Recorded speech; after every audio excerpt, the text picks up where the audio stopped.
الحمد لله والصلاة والسلام على رسول الله وعلى آله وصحبه ومن والاه، وبعد.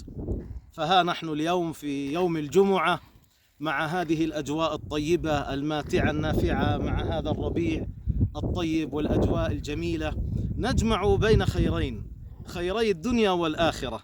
يوم الجمعة يوم عبادة ويوم تزكية، ولا أدل على ذلك أن النبي صلى الله عليه وسلم حثنا على قراءة سورة الكهف التي فيها نور لك يا عبد الله يوم القيامة، وكذلك الإكثار من الصلاة على الحبيب صلى الله عليه وسلم بما به النفس تطيب.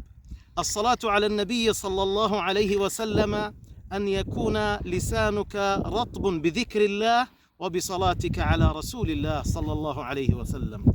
يوم الجمعة لا مانع أن نخرج فيه من الرحلات والنزهات والتوسيع على الأولاد والعيال الكبار والصغار بما لا معصية فيه.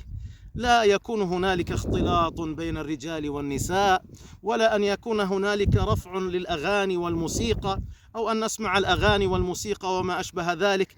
لا يكون الفرح بمعصية الله، وإنما يكون الفرح بطاعة الله عز وجل. نكون قد صلينا صلاة الجمعة وأديناها في الجماعات مع جماعات المسلمين، ونكون قد خرجنا محافظين على الآداب الإسلامية، ومحافظين على البيئة، محافظين على الأذكار، محافظين على الطاعة والعبادة. فإذا بنا نحن عند الغروب، فإذا هنالك قراءة لأذكار المساء، وهكذا من التوسعة على العيال حتى يوسع الله عز وجل علينا يوم القيامة، يوم لا ينفع مال ولا بنون إلا من أتى الله بقلب سليم. هذا حال الدنيا، وهذا زخرفها وزينتها، فما بالكم بالجنة التي نسعى إليها ونصبو إليها.